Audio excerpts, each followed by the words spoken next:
வணக்கம். ஜவை இஜட் from Jawad Vettipudur. Power writer அப்படிங்கிற யூடியூப் சேனல் மூலமாக உங்களை மீண்டும் சந்திப்பு ரொம்ப மற்ற மகிழ்ச்சி. அத்தோட எங்கள் சேனலை சப்ஸ்கிரைப் பண்ணுங்கள், பெல் பட்டன் அழுத்த மறந்துடாதீங்க. அத்தோட எல்லாத்துக்கும் ஷேர் பண்ணுங்கள். ஒரு வழியாக இழுத்த இழுப்புக்கு கொடுத்த காசுக்கு நன்றியோடு நடந்து கொண்டார்கள் அப்படிங்கிற ஒரே ஒரு நிலைப்பாடு. கூட்டணி கட்சிகள், இடதுசாரிகள், மற்றபடி முஸ்லீம் லீக், விடுதலை சிறுத்தைகள் கட்சி, இப்போது சமீபத்தில் மதிமுக, இன்னும் 2-3 கட்சி இருக்காங்க, தேமுதிக, மற்றபடி மனிதநேய ஜனநாயக மக்கள் தமீம் அன்சாரி, மற்ற 2-3 கட்சிகள் இருக்காங்க. அவங்கெல்லாம் நாங்கள் தாவேக்காவுக்கு ஆதரவு தரமாட்டோம் அப்படின்னு அப்படியே விட்டுட்டாங்க. அவர்களுக்கு பிரியம் இல்லை. அதில் திமுக கூட்டணியும் அவர்களை முன்னால் நிறுத்த பிரியப்படவில்லை அப்படிதான் சொன்னோம். இவர்களெல்லாம் தாவேக்காவுக்கு இன்னைக்கு 108 சீட்டுக்கு 120 சீட் இருக்காங்கன்னா இதெல்லாம் திமுக கூட்டணியினுடைய ஒரு மிக பிரம்மாண்டமான ஒரு பின்விளைவை எதிர்நோக்கிய ஒரு விஷயம். அவங்க நினைச்சது பாஜக உள்ளே வரக்கூடாது. இப்போ அவங்க தலையிலே மண்ணு போட்டக்கூடிய கதை இன்னைக்கு ஆகிப்போச்சு. திமுக தன் தலையிலே மண்ணை போட்டுக்கொண்ட ஒரு கதையாக இன்னைக்கு சூழல் போயிட்டுருக்கு. இப்போது லேட்டஸ்டாக 2 நாளைக்கு முன்னால் மதிமுகவும் திமுக கூட்டணியை விட்டு விலகியது, தாவேகாவில் சேரப்போகிறது. ஆல்ரெடி இடதுசாரிகள் சேர்ந்தாச்சு. மற்றபடி இவங்க முஸ்லீம் லீக், பிசிகே பொறுத்த வரைக்கும் ஆட்சியிலும் பங்கு, அதிகாரத்திலும் பங்கு, அந்த மாதிரி ஒரு நிலை வெளிப்பாடு. மற்றபடி திமுக கூட்டணி விட்டு விலகவில்லை, அது ஒரு விஷயம் அந்த கட்சியை பொறுத்த வரைக்கும் இருக்கு. மற்றபடி தேமுதிக பொறுத்த வரைக்கும் ஆதரவும் கிடையாது, கூட்டணியை விட்டு விலகவும் விருப்பம் இல்லை அப்படிங்கிற ஒரு விஷயம்.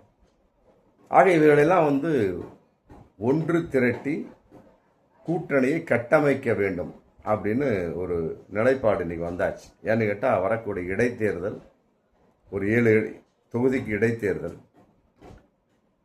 மற்ற சிவி சண்முகமும் தாவேக்கா எம்எல்ஏ பதவியை உதறிட்டு தாவேக்கா வந்துட்டாலும் சரி, மற்றபடி எஸ்பி வேலுமணி தாவேக்கா வந்துட்டாலும் சரி, அப்போ 9 ஆகும்.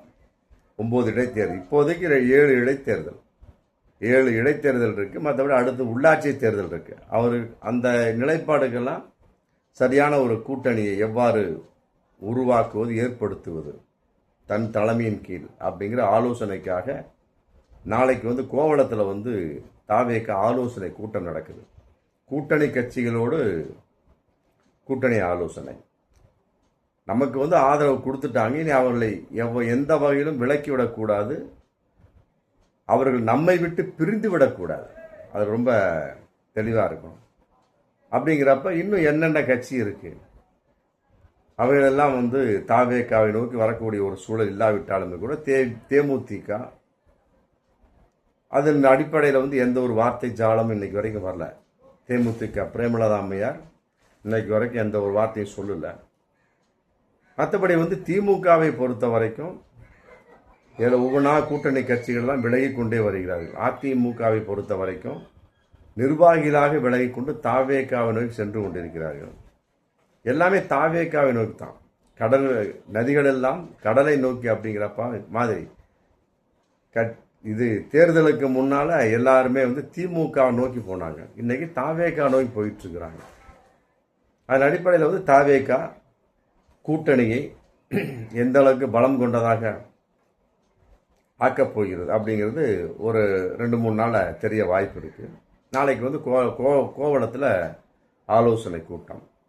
கட்டாயமாக வரக்கூடிய இடைத்தேர்தல், உள்ளாட்சி தேர்தலில் இந்த இரண்டையும் மையப்படுத்தி யார் நிற்கிறது, எந்த அளவுக்கு ஆதரவு தெரிவிக்க வேண்டும்.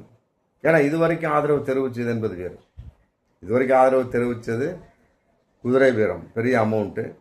மற்றபடி இருக்கக்கூடிய ஒரு கட்சியினுடைய ஒரு தேவை, அப்புறம் ஒரு சீட்டு, அமைச்சராகவும் கொடுத்துட்டார், முடிஞ்சு போச்சு.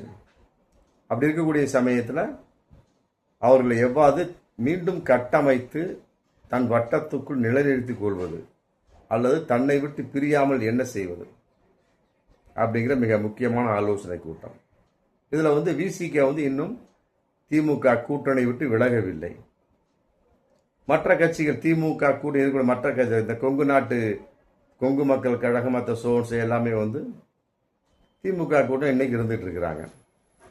ஒருவேளை நாளைக்கு கூட்டம் ஏற்படுத்தக்கூடிய சமயத்தில் விஜய்க்கு முன்னால் திடீரென்று வருவார்களா? சொல்ல முடியாது. அரசியலில் என்ன வேணாலும் நடக்கலாம். இப்போதைக்கு இவர்கள் மதிமுகவை பொறுத்த வரைக்கும் வைகவும் வந்துட்டார். அப்படிங்கிறப்ப அவரும் தாவேகாவோட கூட்டணி. அதன் அடிப்படையில் மிக திமுகவுக்கு அடுத்த கூட்டணியாக இன்னைக்கு தாவேகா திகழ்ந்து கொண்டிருக்கிறது. அப்படிங்கிறது ரொம்ப ஒரு திடீரென்று ஏற்பட்ட உச்சமான ஒரு விஷயம்தான். அதிமுக எங்கே இருக்குன்னே தெரியல. அந்த கட்சியில் ஏகப்பட்ட பேர் பிரிஞ்சுக்கிட்டு எல்லாம் தாவேகா வந்துட்டு இருக்கிறாங்க. கடைசியில் எடப்பாடி மட்டும்தான் மிஞ்சி நிற்பாருங்கிறது ஒரு கருத்தாக இன்னைக்கு போயிட்டு இருக்கு. அப்போ திமுகவா தாவேகாவா வரக்கூடிய காலங்களில் இடைத்தேர்தல் அதிமுக போட்டியிடும், திமுகவும் போட்டியிடும், தாவேகா போட்டியிடும். இருந்தாலும் அன்று சொன்னதை போன்று விக்கிரவாண்டியில் சொன்னது போன்று விஜய் மற்ற யார் எந்த கட்சியும் கிடையாது, திமுகவா தாவேகாவா, அதுதான் இன்னைக்கு செல்லுபடி ஆகிட்டு வந்துட்டு இருக்கு. ஒரு வருஷத்துக்கு முன்னால வார்த்தையாக சொன்னார், இன்னைக்கு அது செயலாக மாறிக்கொண்டிருக்கிறது. சும்மா சொல்லக்கூடாது. சில பேர் சொல்லுவாங்க, என்னப்பா நீ வாட்டு உளறிட்டே போயிட்டு இருக்க அப்படிம்பாங்க. அன்னைக்கு அது உளறலாகத்தான் தெரிந்தது விஜயை பொறுத்த வரைக்கும். இன்று அது உண்மையாகிவிட்டது. கட்டமைக்கக்கூடிய அளவுக்கு ஆட்சிக்கு கூட்டணியாக வந்தவர்கள் அதிகாரத்திலும் பங்கு கொடுத்து தானும் நன்றாக இருக்க வேண்டும், பிறரும் நன்றாக இருக்க வேண்டும், பிறப்போக்கும் எல்லா உயிர்க்கும். அதன் அடிப்படையில் இன்னைக்கு தாவேகா இருந்தவங்களை விட்டுறக்கூடாது. அப்போ விசிக கூட்டணி விட்டு விலகுமா அப்படிங்கிற திராவிட முன்னேற்ற கழக கூட்டணி விட்டு விலகுமா அப்படிங்கிற ஒரு கேள்வி இன்னைக்கு வந்திருக்கு. என்ன முடிவு எடுக்க போறாங்க அப்படிங்கிறது தெரியல. இன்று வரை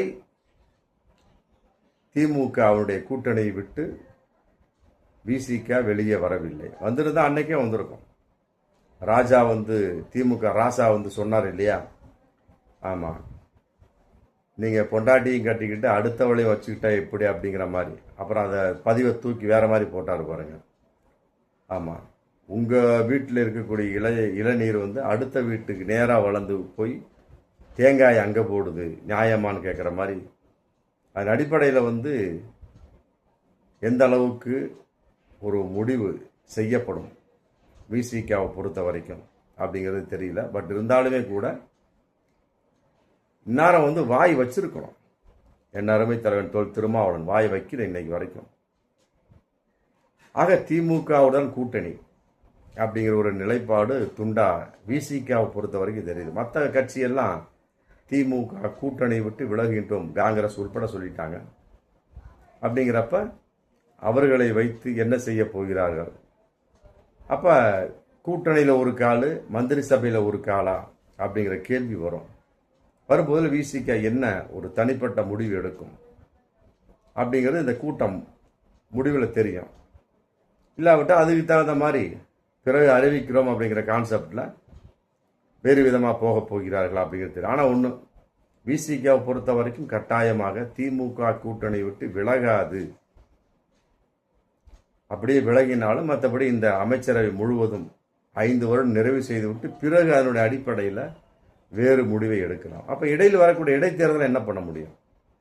இடைத்தேர்தல் மற்றபடி உள்ளாட்சி தேர்தல் இருக்கு இல்லையா, அதில் கூட்டணி அப்படிங்கிற கான்செப்டில் தாவேகாவுக்கு ஓட்டு போடுங்கன்னு சொல்லித்தான் முடியும், வேற வழி கிடையாது.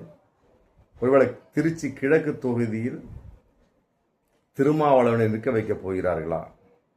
ஏன்னா அவர் ஆல்ரெடி எம்பியாக இருக்கிறார். அதை ரிசைன் பண்ணிட்டு வர்றோம். ஆல்ரெடி இந்த ஒரு வெளிப்பாடு 2026 சட்டமன்ற தேர்தலுக்கு முன்னாலேயே வந்தது. எனக்கு வேண்டாம்னு தான் சொல்லிட்டார். ஆமாம், திருமாவளவன் ஐயா அவர்கள். மற்றபடி இதில் அதே மாதிரி சொல்லுவார் என்ற நம்பிக்கை இருக்குது. பட் இருந்தாலுமே கூட ஆற்றில் ஒரு கால் சேற்றில் ஒரு கால் போல கூட்டணியில் ஒரு கால், மற்றபடி மந்திரி சபைக்கென்று ஒரு கால் அப்படிங்கிறப்ப இது எந்த அளவுக்கு நீடிக்க முடியும்? கட்டாயமாக நீடிக்க வாய்ப்பு இல்லை. ஆமாம், அப்போ புத்தி மாறக்கூடிய ஒரு சூழல் விசிக இருக்கிறது அப்படிங்கிறதா தகவல். மற்றபடி நாளைக்கு நடக்க போகுது, கூட்டணி கட்சிகளாக என்ன சொல்ல போகிறார்கள், அங்கு வரக்கூடிய எல்லாத்துக்கும் அழைப்பு விடுத்தாச்சு கம்ப்ளீட்டாக, நேரடியாக அழைச்சிருக்கிறாங்க. ஆமாம், ஆஃபீஸுக்கே போய் விடுதலை சிறுத்தைகள் கட்சி தலைவர் திருமாவளவனை அழைச்சிட்டாங்க. அப்படிங்கிறப்ப எல்லாரும் சேர்ந்து முடிவெடுக்க போகிறார்களா, அல்ல நாளைக்கு விசிக திமுக கூட்டணி விலகப் போகிறதா? ஆமாம், வரும் காலங்களில் 2 நாளில் தெரியும். பார்ப்போம் மீண்டும் அடுத்த வீடியோ. நன்றி.